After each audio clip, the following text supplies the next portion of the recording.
बिस्मिल्लाहिर्रहमानिर्रहीम। अस्सलाम वालेकुम। मैं हूं अली उस्नैन, आप देख रहे हैं मेरा यूट्यूब। शेख रशीद को अभी शाम के वक्त गिरफ्तार कर लिया गया है।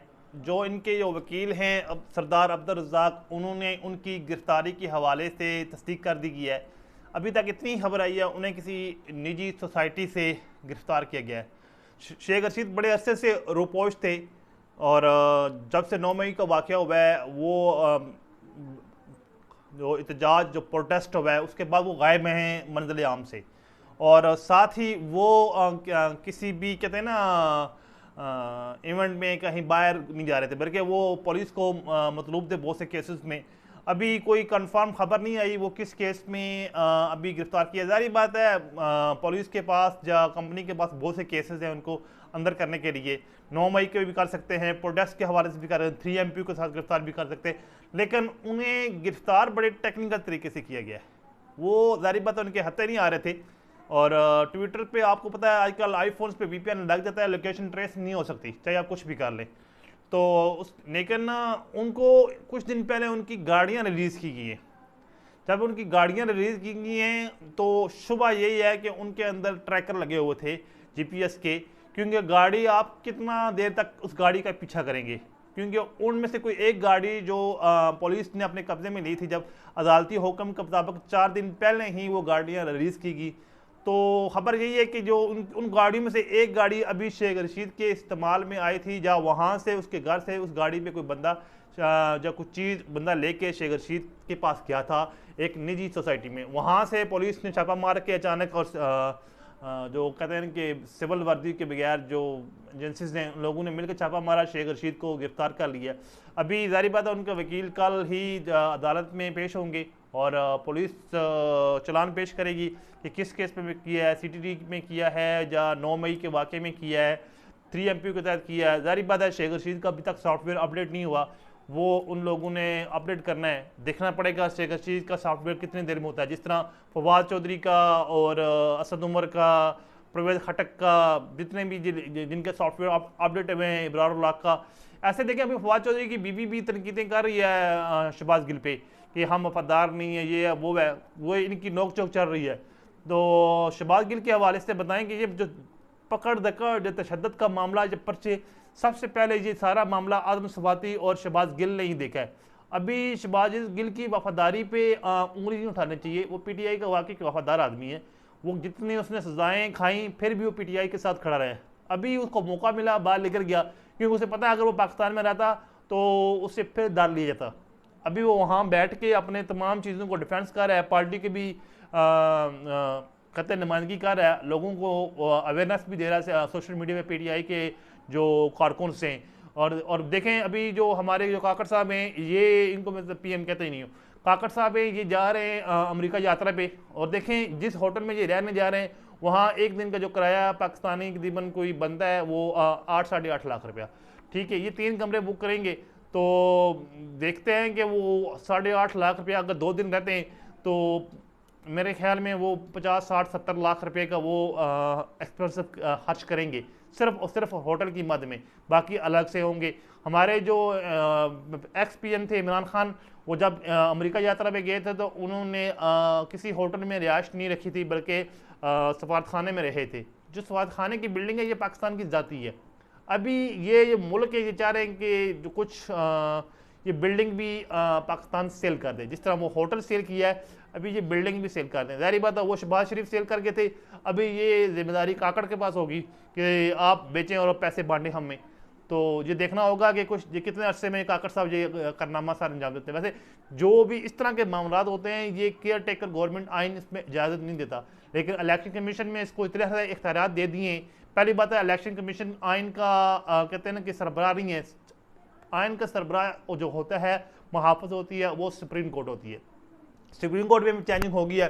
उमर ता बंदयाल चले गए, काजी फाजिसा आ गए हैं। उमर बंदयाल का जो कहते हैं ना तारीख में एक स्याह धब्बा कहते हैं ना, तो स्याह लफ्ज़ों में इसको याद रखा जाएगा। इसको तारीख कभी नहीं भूलेगी। जो इसने गंद फैलाया फिर इसने अपने ही फैसलों पे अमन दरामद नहीं करा सका। 9 मई को सॉरी इमरान खान के मामले में इसने इतनी गंद फैलाया।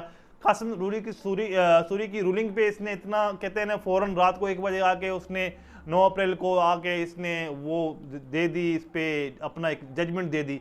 पहली बात था इसका काम नहीं बनता था, फिर इसने वो कहते हैं गवर्नमेंट हटाने में सहूलतकारी की। अब जब फिर इलेक्शन का टाइम आया, अपनी ही दी हुई डेटों पे ये फैसलों पे अमल दरामद नहीं कर सका। इसके ये मुतराज़ा रहा, गवर्नमेंट इसको कहते हैं कि जो पीडीएम थी इसको बार बार मुतनाज़ा बनाती रही, इसके बेंच को नहीं मानती थी, इसके फैसलों को नहीं मानती थी। जब जिस ज़रा आंखें दिखाता तो इस पे वो कानून साजी कर देते थे। ये इसके लिए मुसीबत बने हुए थे। इस बंदे की तारीख में हमेशा कोई इसका कोई अच्छा रोल नहीं रखा, कोई इसने बड़ा काम नहीं किया। मसला है कि इसने अपनी और अपने अदारे की कहते हैं बदनामी करवाई है, इज़्ज़त कम करवाई है, इज़्ज़त नहीं करवाई। अभी काजी फाइज ईसा एक अच्छे कहते हैं ना मंजे हुए एक जज हैं, देखें वो अपने मामले में खड़े रहे। वो पिछले कई महीनों से इस जो बिल है प्रोसीजर वाला इसमें शामिल नहीं हो रहे थे। वो कह रहे थे ये फुल कोर्ट बेंच होना चाहिए, ना कि 8 जजेस का। वो उसके बाद उन्होंने किसी भी कहा कि मैं किसी और बेंच में नहीं बैठूंगा। आज वो हल उठाने के बाद फ़ौरन ही इसका जो हुक्म है मुतना दे दिया है। अभी देखना यह है कि आज उन्होंने जो हलफ उठाया है तो अमान सदर में हुआ है, वहाँ आर्मी चीफ भी आए थे, ये काकर साहब भी आए थे, वफाकी वजीर भी आए थे, वकला भी आए थे, जजेस भी आए थे। तो वहाँ उन्होंने उनकी पहली दफ़ा हुआ है पाकिस्तान की तारीख में कि उन्होंने की मिसेस ने साथ खड़े होके जब चीफ जस्टिस ने हलफ लिया साथ खड़ी हुई हैं। क्यों खड़ी हुई? क्यों रीज़न तो होगी ना, क्योंकि इमरान खान ने भी अपने एक कौम से खिताब करते हुए बता दिया था कि हमने काजी फाइज ईसा की बेसिस का रेफरेंस हमने नहीं भेजा, ये आर्मी ने भेजा है, जनरल बाजवा ने भेजा है, हमने आगे फॉरवर्ड कर दिया, हमारा ऐसे कोई लेना देना नहीं है। तो वो पैगाम देने आई थी, ये ले मैं खड़ी हूँ, ये आपके सामने खड़ी हूँ। और उन्होंने फिर इसी केस पे देखें उनको इनकी कहते हैं कंपनी को एक मैसेज दिया है, आप लोग मेरा बाल भी बांका नहीं कर सकते। अगले 2 साल तक तो 2.5 साल तक वो चीफ जस्टिस है। काजी फाइज ईसा के फैसलों पे अभी तो कहते हैं कि हम कोई इस तरह नहीं कह सकते। ज़ाहिर बात है ताकत में बड़ी सीट पे बैठना, उसके बाद बंदे का सोचने का अंदाज चेंज हो जाता है, क्योंकि आपको पता है तारीख लिखी जाती है। इसे भी पता है काजी फाइज ईसा को इस सीट पे बैठने के बाद इस पर जिम्मेदारियाँ आएंगी, आइन को भी संभालना है, मुल्क को भी संभालना है, और इस पर तारीख भी लिखी जाएगी। ये जज बनने से पहले 27 साल तक वकालत का एक्सपीरियंस रखते हैं। फिर ये बलूचिस्तान हाई कोर्ट के डायरेक्ट लगे, क्या नाम है उसका, चीफ जस्टिस।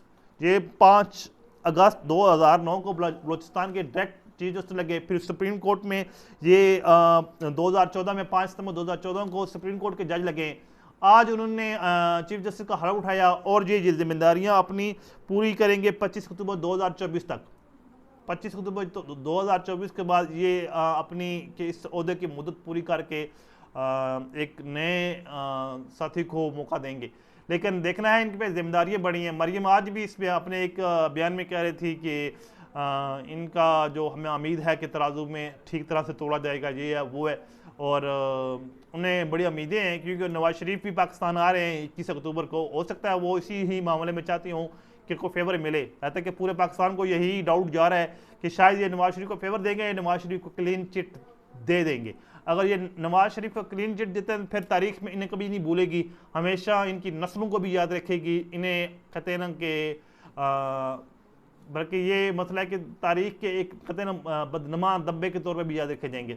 लेकिन ये वक्त से पहले की बातें, आने वाला वक्त ही इस चीज़ का डिसीजन लेगा कि क्या होगा। उम्मीद है शायद सबसे बेहतर हो। देखें ज़िया आया था तो वो भट्टो का बेटा बन के आया था, उसने भट्टो को लड़का दिया। नवाज शरीफ ने और लेके आया परवेज मुशर्रफ को, तो वो चौथा बेटा था इसका शरीफ का, तो वो भट्टो ने ही, मुशर्रफ ने ही इन दोनों भाइयों को ओहदे से हटा दिया। तो ये मसला की बातें कब्र वक्त होती हैं। जब बंदा के पास ओहदा, अख्तियार, ताकत आती है तो उसकी सोचने की जो है ना एंगल भी चेंज हो जाता है।